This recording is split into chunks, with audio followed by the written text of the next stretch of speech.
This is probably not how most of you guys expected this video to start.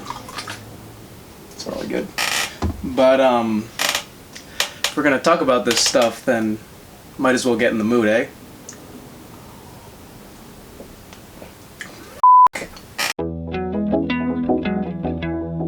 Alright everyone, welcome to the video. Thank you very much for tuning in. It's been a very long time since I've made a legit YouTube video, one where I actually put in a little bit of effort, but I'm really excited for this one. So based off the title, I'm sure you guys could tell, this video is based off of my entire first year of DPT school. For those curious, I go to Rutgers Newark DPT. I'm now technically a second year in the program, which is pretty cool. We just had our last final of the spring semester this morning. And so I'm just going to be basically talking in this video about my general experiences. I'm going to try and give as much insight as I can. I'm really going to be as frank as possible, but at the same time I'm going to try and make this video as useful as possible in the off chance that someone watching it is actually interested, for instance, in either applying to DPT school or they're about to start their first year of DPT school. So without further ado, really, let's get started. I have a basic kind of structure, but other than that, we're gonna try and keep this as conversational or just like open as possible, I guess. Alright guys, so let's get this ball rolling. For this first section here, we're gonna be talking about my general thoughts about my first year as a DPT student. I'm sure that a lot of other people who would do a video like this might keep general thoughts till the end of the video, but I feel like it's better to start with the vague and then get into the specifics. So anyways, without further ado, so I'm not going to talk too much in this section. Psych! There's really not much to say. The first year for me was very hard. There's no silver lining to that. There's no, it was hard, but oh, this. It was a very hard year. And especially me being someone who was balancing taking a sport like powerlifting very seriously, and anyone else I'm sure who was balancing any kind of side passion for them that required a decent amount of hours during the week. It's really hard to balance that time management wise. I'm going to go into time management more in a separate section, but academically the caliber of the material was much harder than anything I've done in undergrad. In terms of just how many hours you have available to you during the day, that really takes a damper on things. And on top of that, having to do DPT school through partially Zoom because of the pandemic was quite difficult. I'm sure a lot of people from the outside looking in might think, oh, but you can do classes online. You can sleep in your bed and literally get out. And you're kind of right, but the problem is that with at least my program, a lot of the time there would be many days during the week where there would be half lab days. And essentially those are days where you have to still go to campus, but you still have to do your didactic courses online. And I appreciate the fact that the university did allow us to do as much in person as we did, because otherwise obviously you can't get a comprehensive practice of this material without hands-on, true touch and feel, get to understand what the labs and practicals are about. However, the problem with that is that for myself at least, the university would have to then factor in things like travel time, which means that for someone like me who lives about 30 minutes from campus, there would be large chunks of the day, like maybe a 2-hour window between a lab and then starting afternoon classes, which would then offset your entire day. So yeah, definitely I would say it was a very hard year. Time management was very difficult. Trying to find enough hours to both study, sleep, do classes, and actually be able to take part in side passions and whatnot was very difficult. And actually factoring in things like social excursions, seeing friends and everything, that was very rare. If I'm being completely honest, besides my girlfriend and a few select people, there were very few times during this past, let's say, 8 months that I could count in definitely between my two hands where during the semester I was able to do like a significant social outing, like actually just forget about an entire day, have a night off kind of thing, like go out maybe to a bar or something like that with friends, something along those lines. It was very rare. So that's my general thoughts. So now we're going to get into specifics.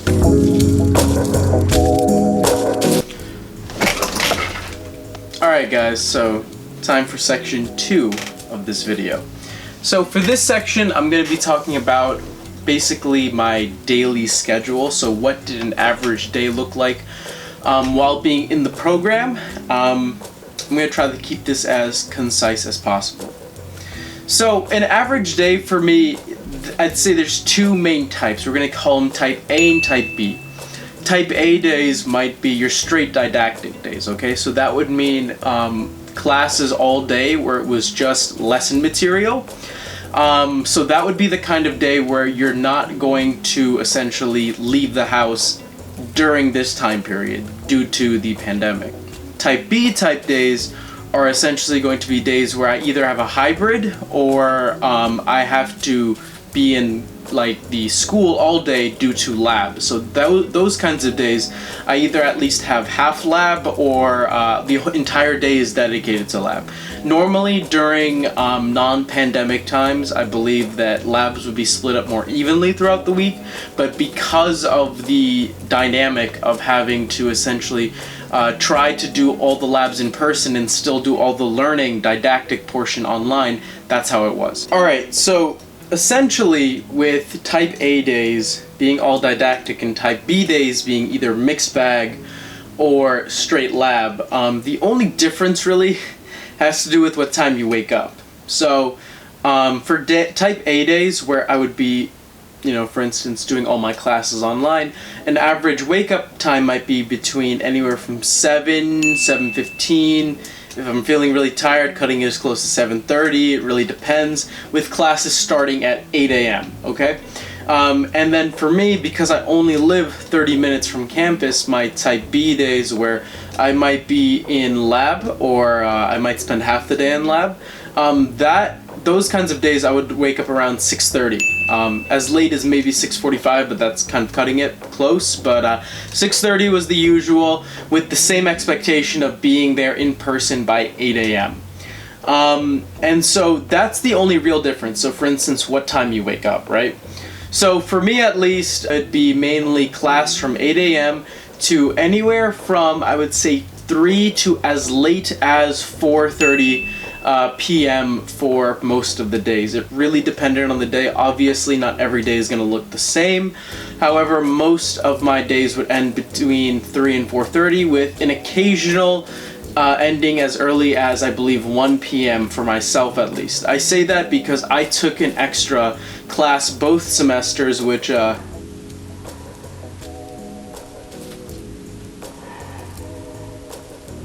not the best idea. So yeah, anyway, class between most days 3 to 4:30, and then from after 3 to 4:30, I would rush my ass over to the gym.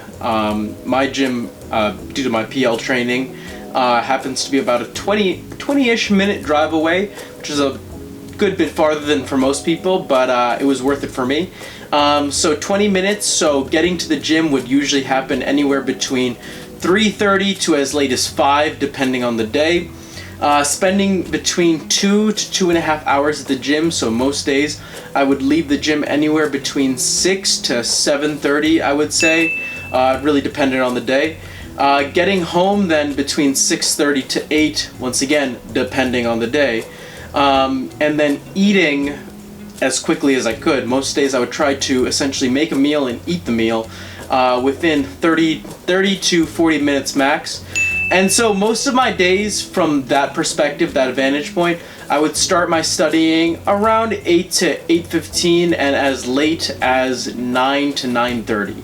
And for myself at least, I would study every single day because I had to in order to make sure that my average hours during the week worked out. So on days that I would train, I would be studying from anywhere from, I think, around 8 to 8:15 to, for instance, 10 to 10:30. And I would try my best to stick to that, because at least for myself, I would go to sleep around 11 to 11:15, and at least for me, I highly prized getting at least close to 8 hours of sleep. It didn't always work out, but I tried to. And I really needed to have some wind down period, because at least for myself, going straight to sleep after studying was just a recipe for a restless night. But for myself at least, going straight to sleep after studying would basically just have me lying there thinking about the material. So I would try to do something like read at least 30 to 45 minutes before going to sleep. And I stuck to that rule, I would say 90 to 95% of the time. It was definitely a near hard rule. On days where I wouldn't be training, so I might end class around 3 to 4:30 once again. I think on Thursdays and Fridays for myself, I would take that time to essentially do hard studying from essentially the time I ended class till the same period around 10:30. So on those kinds of days, I could average anywhere from 5 to 6 hours of studying, depending on how hard I went, with a meal break in between. I would say 5 is the more likely answer, but about 5 hours of studying. And then on the weekends, Saturdays, I would train from essentially 12 to 4, getting home around 4:30, eat, and then study until around 10 to 10:30, maybe even push it to 11, because I could afford to on the weekends. And then Sundays, every single Sunday of this semester and the previous semester was my marathon day, because for my program at least, we had exams every single Monday. So the constant stressor was making sure that Sunday, all that work I did during the week was reinforced via extra review. So essentially from the time I woke up, which even on a weekend would be no later than maybe 9 a.m., 9:30 at the absolute max. So essentially from 10:30, after getting in some coffee and some breakfast, until 10:30 p.m., I would usually study marathon with a few friends of mine in the program, which was a huge help to me, by the way. Little extra tidbit of advice: if you're going to do a program that's as intensive as a DPT program, or more intensive, I'm sure there's other programs out there that are probably harder, get yourself a good group of friends that you can count on, because it makes the studying significantly better, even if it is via an online portal. Meeting up online does make a difference. So yeah, that's basically what my schedule looked like. So now we're going to move on to the next section. Alrighty, so the next section is going to be best classes and worst classes. So I'm going to try and keep this material for this section as strictly knowledge-based as possible. So what I mean by that is, what did I find the most difficult purely from a learning perspective? I could talk about classes that I just purely didn't enjoy, but that's a bad idea. But anyways, so if we're talking about classes that I enjoyed the most, ironically speaking, for myself at least, the classes that I enjoyed the most were probably the classes that were the didactically most difficult. So what I mean by that is classes that had the largest breadth of knowledge. So for the spring semester, that would be neuro. For the fall semester, that would be, I believe, kinesiology. And for the summer, because we had a summer so from July to August, end of July to the end of August, there was only one class, and that was anatomy. So those 3 classes for me so far have been the highlights of this program. General anatomy for very obvious reasons. Learning about the body itself, understanding essentially all of the musculature, a lot of information about systems, and just a lot of information, very in-depth information. That was super cool to me. I really loved it. It was really hard. It was a fast-paced 4 weeks of essentially memorizing everything that had to do with muscles and related features. But it was good, and I loved it, and it had direct carryover to things that I'm interested in for myself. For the fall semester, kinesiology was incredibly interesting to me. That was essentially biomechanics on crack, at least in terms of the pacing. I'm not saying the breadth of knowledge is anything similar to someone who maybe did some extensive classes in biomech, but the pacing at least was biomech on crack, and that was awesome. I loved that class. I loved learning essentially about how the body moves and really getting a more in-depth understanding of joint mechanics, understanding all kinds of things regarding movement and just how we do things, lack of a better way to say it. And neuro, yeah, you know, it was a hard class. Neuro at Rutgers DPT is an incredibly challenging program with with probably, I don't know, off the top of my head, somewhere between 12 to 1400 slides worth of material taught in 14 weeks, and it's all cumulative, and damn was it a hard class, but it was rewarding. It was an incredibly interesting class for me. I'm sure a lot of my classmates would disagree with that fact or statement, but I loved it. I really loved it, and I learned a lot from that class, and I found myself enthralled in a subject that I had never really put a lot of effort into learning about before, regarding how the brain and central nervous system and peripheral nervous system work, understanding the functional components, and understanding essentially how things from here get to here, and that was awesome.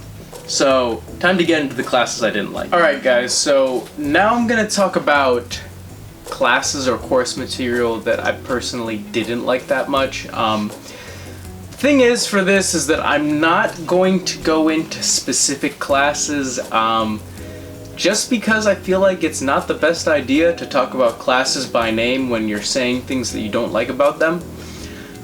So instead what I'm going to do is I'm going to talk in a bit more vague general terms to try and give you guys an idea of coursework in general that just didn't quite click for me.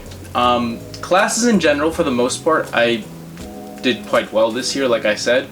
So I made it work for the classes that I didn't like, but I'm going to talk vaguely about aspects of PT that I learned about that just weren't as interesting to me, and for me personally, if I don't find something interesting, it's just significantly more difficult to study for.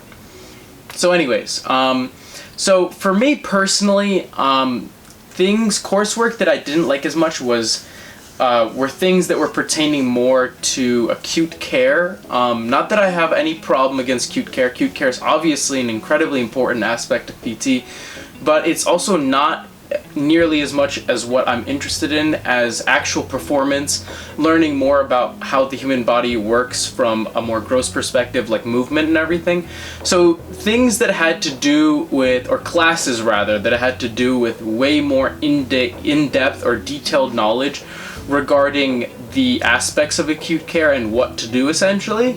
Those were classes that were difficult for me. I had a lot of trouble with classes like that because for myself at least, my most efficient studying happens when what I'm studying is something that is genuinely interesting to me. Now of course with any healthcare provider, anyone who's in a healthcare provider sort of educational position that they're learning about what they have to do to then become that healthcare provider, you need to have a general understanding of what to do in a various plethora of situations or practices that you could find yourself in one day.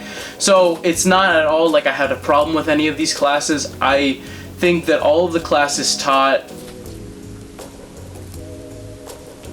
I think that most of the classes taught by my faculty at my school were taught extremely well, and they did a really good job considering the circumstances.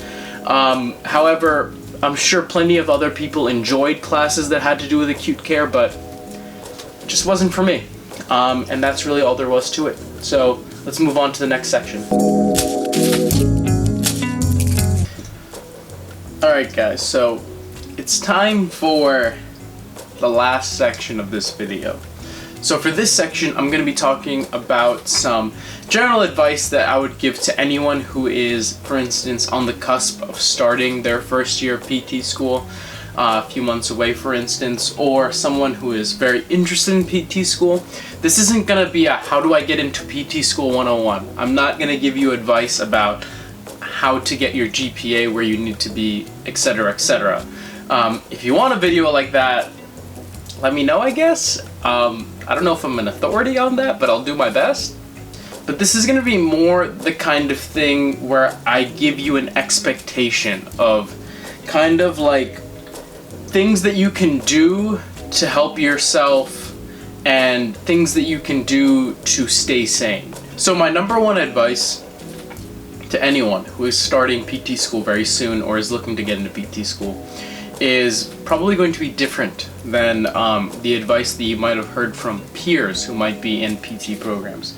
I feel like a lot of people, at least for myself, this is my own experience, I feel like a lot of people seem to shy away from the idea of having something that you devote significant time to outside of PT school. For myself, at least, I devote a significant amount of time every single week to training for powerlifting. It's just something I love, right? I do anywhere from 15 to 16 hours easily per week for powerlifting training. And a lot of people might tell you that that's a bad idea if you have some sort of side passion, something that you genuinely enjoy doing, that really has no direct correlation with you doing well in PT school. A lot of people might tell you to not do that. I would give you the opposite advice. I would warn you that if you're going to have an interest outside of PT school that takes a significant amount of hours during the week, understand that that is going to make your life more difficult. That's just the truth. Like, it's just the truth. But I would not have been able to stay nearly as sane as I was during this year if I didn't have something that for 2 to 3 hours during the day completely took me out of the realm of anything that had to do with my program, with my coursework, with my upcoming exams, etc. Having something that genuinely just takes you out of that mental mindset of I need to study, I need to do XYZ assignment, whatever, it's really vital. At least for myself it was. But if you have something that you do, and you do it because you love it, don't drop it because of PT school. I can't speak for other medical programs, but at least from my experience, don't drop it just because you're going to be doing DPT program full-time. If you truly love it, do it. Try to manage your time, make it efficient, don't waste your time, but spend the amount of time you need every single week to do that thing, and it will give you the mental break you need during the days that you, for instance, partake in that activity, that lets you hit the books then at night with way more ferocity and way more motivation and refreshment almost from the previous hours of the day's worth of class time than you would have if you had just taken a regular old break and gotten right to work. That's my biggest advice to anyone who's going into a DPT program personally. It's very specific. I don't know, once again, if this is good advice for other medical programs, but it's the advice that I give to you. And I hope that, for instance, whatever you are pursuing, if you're going to do something like this, make sure that it's something you love. This isn't an excuse to tell you just take 2 to 3 hours off during the day and do nothing. This is me telling you that don't let PT school come between you and something else you really like doing. Assuming that thing that you really like doing gives you genuine happiness. So yeah, that's more or less my advice. Not gonna keep spinning the wheels and repeating the same words over and over again. So yeah, that's pretty much the video. If you liked it, let me know. Let me know in the comments below. If videos like this are something that maybe you're interested in, maybe you want to see more of, I guess let me know too. I always have enjoyed making videos, so I'm more than open to making videos continuing on in the future. Obviously, making videos is not, and I say this quite clearly, a priority to me. However, I would love to continue to make videos here and there regarding my time in PT school and try to make them as relevant as possible so that anyone who's watching and is in a position where maybe they're trying to get into PT school, maybe they're about to start PT school, they can gain something from it. So once again, thank you guys so much for watching. I hope you enjoyed the video, and let me know what your feedback is in the comments down below, and that's it. So I'm gonna sign off. Peace out.